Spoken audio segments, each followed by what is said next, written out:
민주당이 다음 주에 처리할 1조 9천억 달러 규모의 이 구호 패키지에서 최대 쟁점 사안인 연방 최저임금 인상을 통과시키기 위해 스몰 비즈니스 지원안을 추가할 것으로 보입니다. 파이저와 모더나 백신이 변이 바이러스 중에 가장 강력한 남아공 변이 바이러스를 상대로 효과가 떨어진다는 실험 결과가 나와서 개량 백신 개발이 시급하다는 지적입니다. 또 사실상 국민 전체를 상대로 파이저 백신 임상 시험을 하고 있는 이스라엘이 백신 요건을 추진 중이지만은 이미 위조 움직임이 나타나고 있습니다. 오늘은 이러한 소식들을 전해드립니다. 주영석 국장. 안녕하십니까? 네. 먼저 이 구호 패키지 소식인데 네. 민주당이 다음 주 연방 하원과 연방 상원에서 이 구호 패키지를 처리할 예정이지만은 연방 최저임금 인상이 걸림돌이어서 이 특단의 대책을 마련할 것이 보인다라는 소식이네요. 그렇죠. 이 연방 최저임금 지금 7달러 25센트에서 시간당 15달러로 네. 2배 이상 이제 인상한다는 이 아이디어 때문에 네. 찬성하는 의원들이 많지만 또 반대하는 일부 의원들이 있어서 네. 이것 때문에 1조 9천억 달러 구호 패키지 처리가 좀 쉽지 않다. 좀 난항을 겪고 있다. 이런 얘기가 나왔는데 그래서 사실은 처음에는 이 시간당 최저임금, 연방 그 최저임금 시간당 15달러로 인상하는 안을 이번에는 좀 제외시키지 않겠는가. 뭐 이런 예상이 있었는데 있었죠. 예, 근데 그게 아니라 반드시 통과시키되 예, 왜냐하면 또 그걸 제외하면 이걸 지지하는 의원들이 또 반발하기 때문에 그럴 네. 수가 없는 상황인 것 같습니다. 그래서 이건 반드시 통과시키되 이것이 통과될 때의 어떤 부작용, 스몰 비즈니스라든가 이런 곳의 어려움에 대한 이제 걱정을 해소해주는 차원에서 스몰 비즈니스를 지원하는 쪽으로. 아하. 그러니까 최저임금도 올리고 그것 아하. 때문에 일부 타격을 받을 수 있는 스몰 비즈니스를 지원해주는 네, 이런 것을 이제 추진하고 있다고 그래요. 그래서 그 연방 시간당 최저임금은 절대로 지킨다. 반드시 통과시킨다. 이게 지금 민주당의 입장인 것 같습니다. 그래서 대신에 스몰 비즈니스에게 혜택을 주는 쪽으로 가고 있는데 어떤 거냐면 스몰 비즈니스에게 감세 혜택을 주는 네. 그러니까 세금을 감면해 주는 네, 그런 네, 쪽으로 간다고 그럽니다. 그러니까 인건비가 올라가지만 세금 혜택 받으니까 그러니까 재정적인 면에서 결코 마이너스는 아닐 것이다. 이제 네, 이런 네. 이제 계산으로 민주당이 지금 일 처리를 하고 있다는 소식이 지금 나오고 있습니다. 네. 사실 그동안에 각 주정부들은 그런 대로 조금씩 이 최저임금을 올려왔었거든요. 올려왔죠. 근데 네. 연방은 사실 지금 너무나 싼 네, 거는 사실이에요. 그렇죠. 7달러에 25센트가 지금 말이 안 되는 수치죠. 네. 네. 이 민주당만의 단독 처리여서 무난히 구호 패키지가 통과될 것으로 보였는데 네. 다음 주에 이 좀 패키지 처리가 좀 생각보다 좀 복잡해지는 것 예, 같습니다. 그러니까 복잡해졌어요. 그러니까 연방 하원이 먼저 구호 패키지를 처리합니다. 어허. 연방 하원에서 1조 9천억 달러의 네네. 이제 구호안을 패키지를 처리하면 그게 연방 상원에 가서 거기서도 그렇죠. 통과돼야 이제 확정이 네네네. 되는 건데 문제는 연방 하원에서 통과되는 안에는 그 연방 최저임금을 시간당 15달러로 인상한다는 그 안만 지금 통과가 되는 거거든요. 어허. 그러면 연방 상원에 왔을 때 연방 상원이 그 스몰 비즈니스에 텍스 브레이크를 주는 그런 새로운 내용을 추가할 예정입니다. 네네. 추가하게 되면 그 달라지잖아요. 연방 하원 그렇죠. 내용하고 그러면 다시 그게 또 연방 날아가야죠. 상원에서 통과되면 다시 또 연방 하원 돌아가서 다시 가야죠. 연방 하원에서 그걸 또 통과시켜 줘야 어허. 대통령한테 가는 거니까 맞습니다. 그런 식의 과정을 거칠 것 같습니다. 어허. 그래서 연방 상원이 그 스몰 비즈니스에 대한 이제 세금 혜택을 주는 안을 추가하려고 그렇게 지금 작업 중인 것으로 전해지고 있는데 이렇게 되면 당초에 생각했던 것보다 좀 이게 복잡해지겠죠. 늦어질 수 있어요. 거죠. 예, 늦어지기 때문에 지금 시간과의 싸움이에요. 왜냐하면 그 3월 14일이 되면 연방에서 지원하는 실업수당이 끊깁니다. 이게 네. 그 만료가 되잖아요. 기한이 네, 만료가 네. 되기 때문에 지금 민주당이 생각하는 거는 어떤 일이 있어도 3월 14일 전에는 조 바이든 대통령의 책상 위로 연방 상원과 하원을 통과한 이 구호 패키지안을 올려보내겠다. 그래서 대통령이 서명을 하면 이제 효력이 발생하니까 이제 그렇게 함으로써 연방 실업수당 지원되는 것이 끊기지 않도록 하겠다. 네. 이게 지금 최우선의 목표거든요. 근데 자칫하면 다음 주가 2월 마지막 주고 그 그렇죠. 다음 주가 되면 벌써 3월로 넘어가니까 네, 네. 이렇게 뭐 연방 최저임금 또 여기다가 스몰 비즈니스에게 텍스 브레이크 주는 것까지 막 섞다 보면은 이게 시간이 걸리면 자칫 연방 실업 수당이 끊길 수 있는 상황. 이건 또 절대 안 된다는 게 민주당 입장이어서 그렇죠. 이게 참 복잡한 그런 상황입니다. 더군다나 이제 진보파의 상징인 버니 샌더스 연방상원 그 예산위원장이 이번 구호 패키지의 핵심이 바로 연방 최저임금 $15 인상이다. 이렇게 아주 못을 박았어요. 그러니까 버니 샌더스 상원의원 같이 영향력이 높은 인물이 연방 최저임금 $15 없으면 이거 구호 패키지 통과시킬 수 없다고까지 지금 얘기하고 있기 때문에 이거는 굉장히 지금 아주 절대적으로 필요한 네. 이거를 통과 안 시켜서는 구호 패키지 전체가 안 될 수도 있는 지금 이런 상황까지 갔기 때문에 굉장히 좀 어렵게 됐다. 그러나 연방 상원에서 단순 과반수로 처리할 수 있기 때문에 민주당만 확실히 뭉친다면 네. 뭐 민주당 계획대로 3월 14일 전까지 이 구호 패키지를 조 바이든 대통령 책상 위로 올려보낼 수는 있지 않겠는가 그렇게 지금 일단 예측은 됩니다. 네. 근데 뭐 2차 스timulus 체크도 한 2달 늦게 나왔지 않습니까?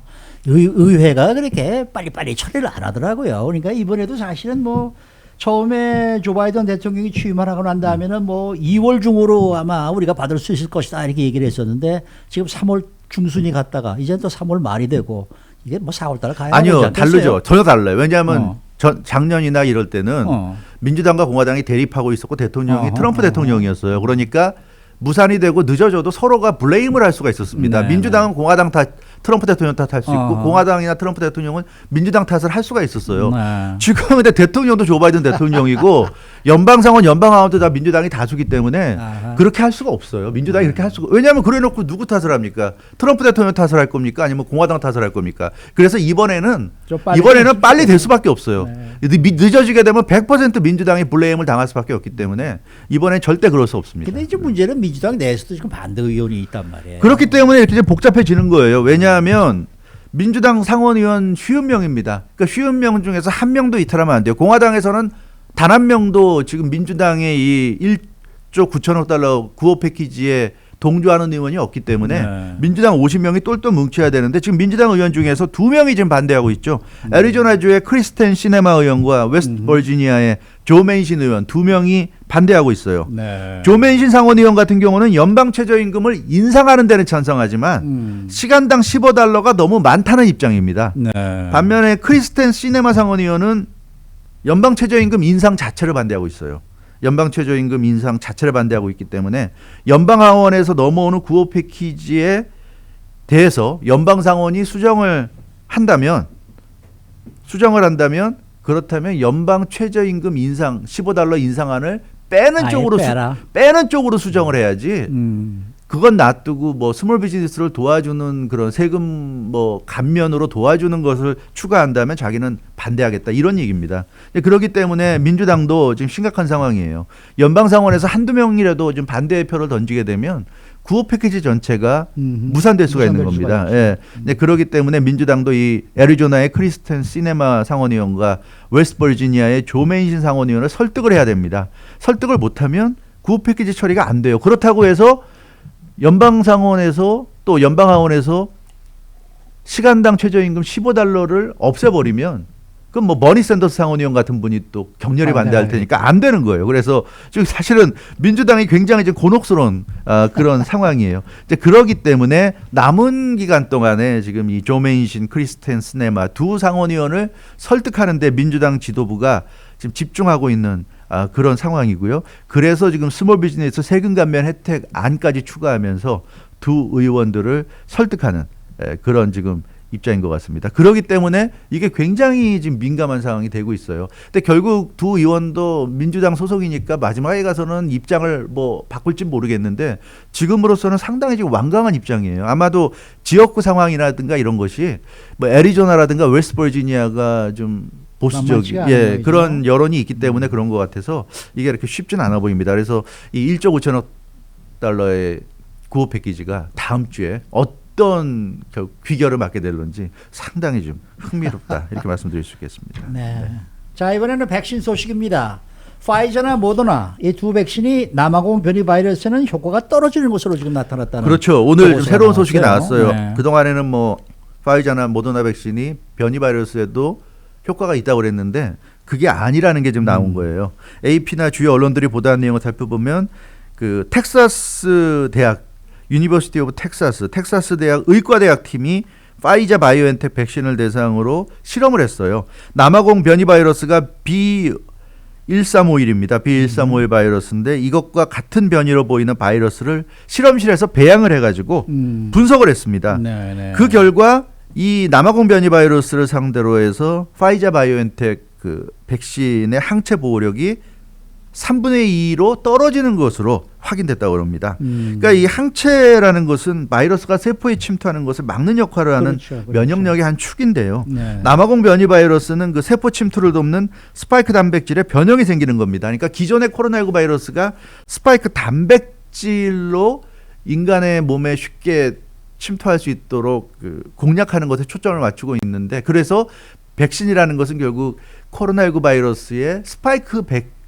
단백질을 공략하는 데 초점을 맞춘 게 이 백신이거든요. 근데 이 남아공 변이 바이러스는 그 스파이크 단백질 없이도 필요 없이도 인간의 몸에 들어갈 수 있도록 지금 변이가 되고 있기 때문에, 그렇다면 기존의 모더나나 파이자 백신의 가장 기본적인 핵심 성질과는 관계없이 지금 변이했기 때문에 이러면 지금 이 기존 백신이 말을 안 듣는 거 아니냐 이런 우려가 제기돼 왔는데, 이번에 텍사스 대학교 의과대학의 실험 결과에 의해서 어느 정도 사실인 것으로 좀 드러난 셈이 됐습니다. 근데 뭐 실험 결과를 보더라도 뭐 아예 백신이 효과가 없는 건 아니지 않습니까? 아예 효과 없는 건 아니죠. 네, 항체 보호력이 줄었다는 거죠. 항체 보호력이 완전히 사라진 건 아니죠. 그러니까 아예 효과가 없는 건 아닌데, 그러니까 그렇잖아요. 백신 임상 시험하면은 효과가 0%인 그런 백신은 없어요. 효과가 근데 90% 이상, 95% 이상 나와야 우리가 이건 의미가 있다. 우리가 이건 주사를 맞으면 가치가 있다. 이걸 맞으면 우리 몸을 지킬 수 있다는 거지. 50%, 30% 이런 건 부지기수로 나옵니다. 근데 그건 의미가 없는 거예요. 마찬가지로 보호력이 이렇게 줄어들게 되면 그거는 이거 맞았다고 해서 우리가 안심을 전혀 할 수가 없잖아요. 그러면 95%라고 그래도 5%의 확률이 남아있기 때문에 우리가 조심해야 되는데 3분의 2니까 70%도 안 된단 말이에요. 70%도 안 되는 백신 맞고 안심할 겁니까? 그럴 수 없잖아요. 그러니까 보호력이 남아있다는 게 사실 큰 우리에게 위안은 되지 않는다.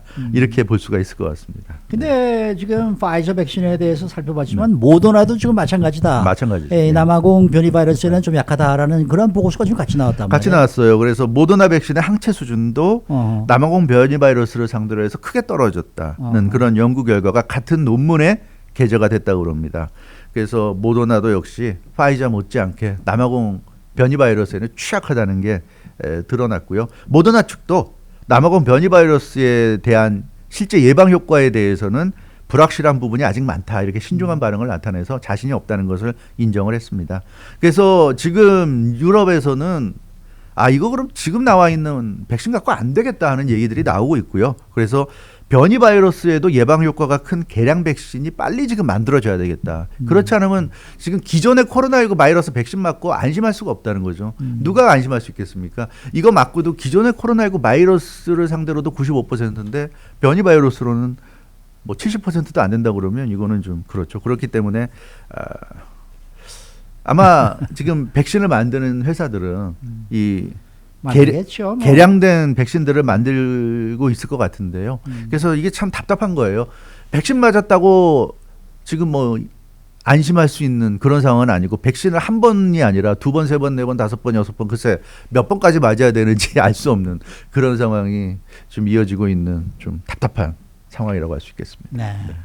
자, 그런가 하면은 백신 접종에 속도를 내고 있는 이스라엘이 백신 여권을 만들려 하고 있는데, 문제는 벌써 위조 가능성이 나타나고 있다면서요. 그렇죠. 이스라엘은 지금 이스라엘 정부가 발표한 걸 보면 코로나19 백신 접종률이 40%로 좀 넘어선 것으로 나타나서 세계에서도 가장 좀 빠른 것으로 알려지고 있는데, 이러니까 상업시설이나 공공시설 이용에 필요한 접종 증명서를 운영하려고 준비하고 있다고 합니다. 그러니까 백신을 다 맞은 사람들은 뭐 실내에 들어가서 예전에 했던 그런 코로나19 이전 시대에 했던 활동들을 할 수 있도록 하겠다는 얘기인데, 벌써부터 이 백신 접종 증명서를 위조한다고 합니다.